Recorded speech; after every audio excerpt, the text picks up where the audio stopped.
So Jessica, thanks for spending a few minutes with me just talking about your background and kind of what brought you into the sector. Can we start just a little bit around where you grew up and where you're from? I was born and raised in Ottawa, Ontario. I grew up in Barrhaven. It's just like a little suburb. I guess it's a big suburb now, actually.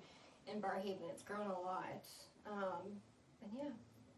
So you're from here. I'm from here. I lived in New Brunswick, Moncton, New Brunswick, for about a year during high school. And then came back here. I lived with my grandmother at that point, and I got to like explore kind of like the East Coast lifestyle. I ended up going there actually it was a vacation. And I was supposed to be a week-long vacation, going to the beach, playing in the ocean, and then I loved it so much I begged her to let me live with her for a year. Wow, that's cool. And yeah, so I did that and then came back. And where did you go to university? I went to Carleton University here in Ottawa. And what were you taking? Environmental studies and geography. Okay. And what was it about? What made you go into the environment? I went into the environment just from scuba diving. So I scuba dive in my free time. And when did you start scuba diving? I started scuba diving, maybe like 8 years ago. Oh wow. That's a while. So yeah, so I've been scuba diving for 8 years or so. And I would just see like a lot of trash. When I would be diving, like even like shopping carts, old bottles, and like people would just kind of, it was easier for them to throw stuff in the water than to actually properly recycle it. There's quite a few times where we would find fish stuck in bottles. Oh wow. Or caught in lines. And then I also went diving in the Pacific Ocean, I believe. And there we were actually able to see different parts of the island that were affected by coral bleaching. So we're able to experience, I guess, a thriving reef to this day, which isn't like what it used to be back like 20, 30 years ago. But then just to see like a healthy reef versus a bleached reef where there really wasn't much kind of life going on. And then that's kind of what inspired me to get into the environmental sector and deal with climate change issues. And have you done most of your diving in the Canadian waters, like other than that one trip you mentioned? But yeah, most in the Canadian waters. So mainly in the St. Lawrence. We've done a bit up in Georgian Bay, so like Lake Huron, and then so the Pacific Ocean was Hawaii, where we got to go around. And so because you were diving, you really felt more of a connection to the issues facing the oceans and the waterways? That's correct, yes. Okay, and then in your undergrad, in your studies, did you do any specific focus on that, or was it more just trying to get a feel for the whole sector in general? I would say get a feel for the whole sector in general, just because a lot of it would kind of like stem from climate change, just like with the coral bleaching and stuff. I mean, I'm not a very sciencey person, so I wouldn't say like that's kind of where it would fit in, like with the oceanography kind of courses, so I just kind of stuck to the art side of things. Okay, great. Yeah. And then you did some kind of placement, if I remember correctly, because I was at the time the executive director at Sustainability Ontario, and you appeared and were doing your undergrad at Carleton. What was the placement for, and what was the connection there? So that was a practicum course that I had to do through my degree, and that would have been my last year at Carleton. And yeah, I worked for Sustainability Eastern Ontario during that time under Catherine Norman's supervision. And what did I do?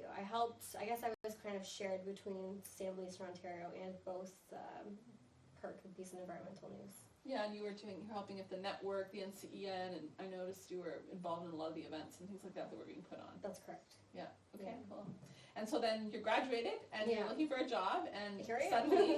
suddenly we started this intern program. Yeah. And that worked out for you. It did. So what are your roles right now? Talk a little bit about what you're doing right now. So currently I'm the executive director for Eco-Executive Director. We're a small environmental nonprofit that helps other small nonprofits who don't necessarily have the capacity to have a full-time executive director on staff.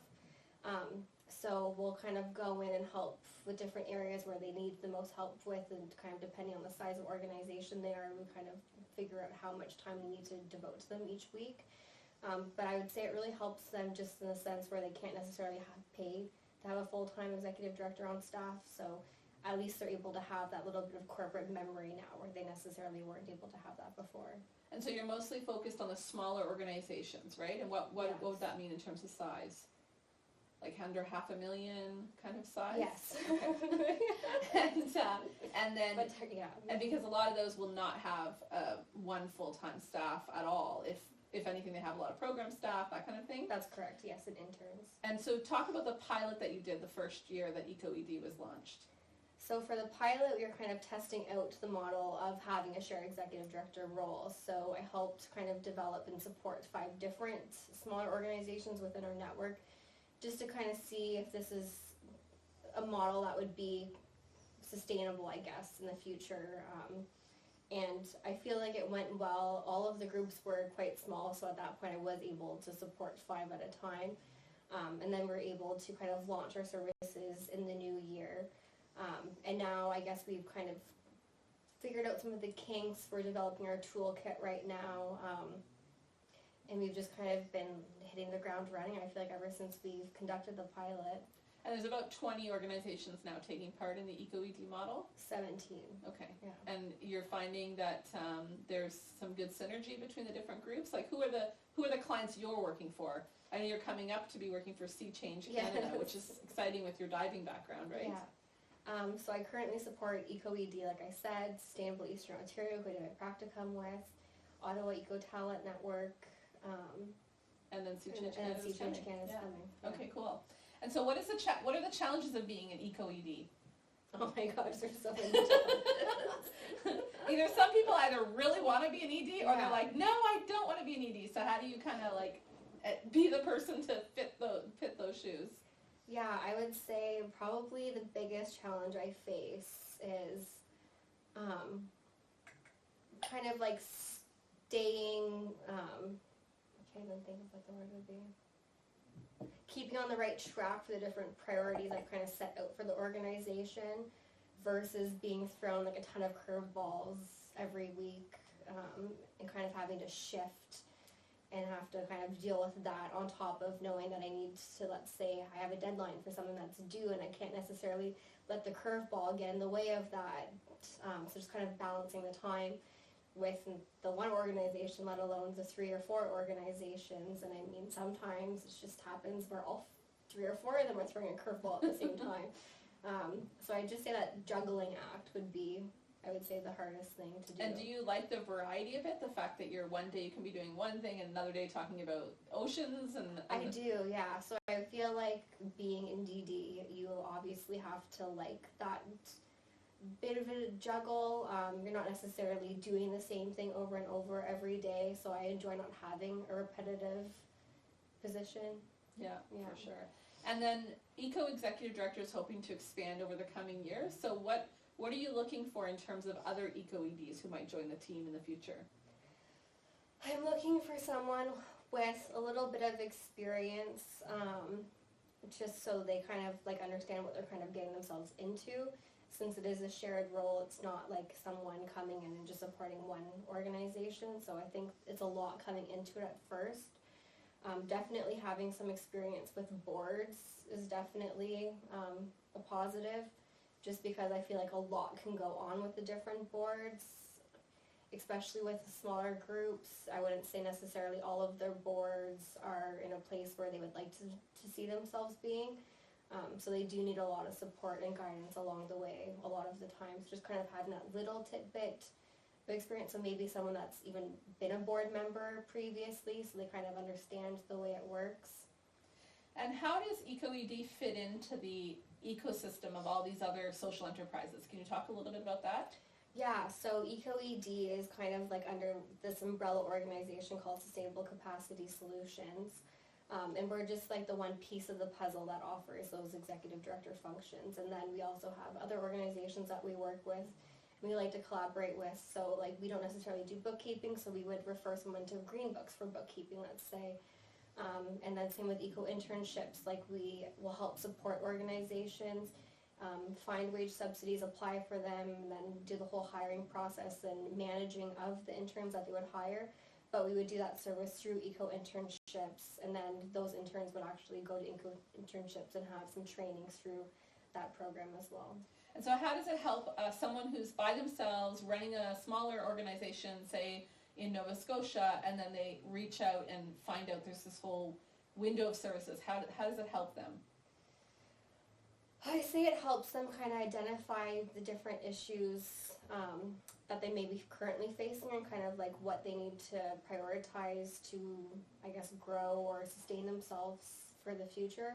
So we could offer them what's called a capacity checkup, and we can kind of go through a list of different areas with them just to kind of see what they already currently have in place versus some things that they might not necessarily have in place yet. So those would be the things that we would focus on first with them. And the idea is it's a sliding scale of fees, so that if you're a really small organization just getting started, you can benefit from this whole family of services and maybe not have to pay anything.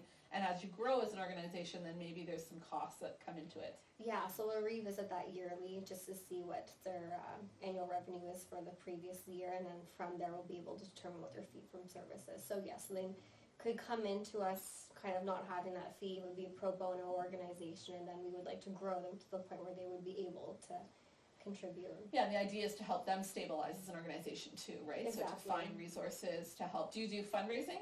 We do. Yeah, so have you been spending a lot of time on that? Some time on that. I would say to really dive into it more, we would refer them to Sustainable Philanthropy. And we also use a program through Sustainable Philanthropy called Grant and Advance, so that gives us the opportunity to access a lot of grants that aren't readily available to the public. So just finding different ways to help them look into sources of funding. That's correct. Because probably money is one of the biggest problems people are having, right? Mm-hmm. Okay, well, thanks for your time, Jessica. I really appreciate it.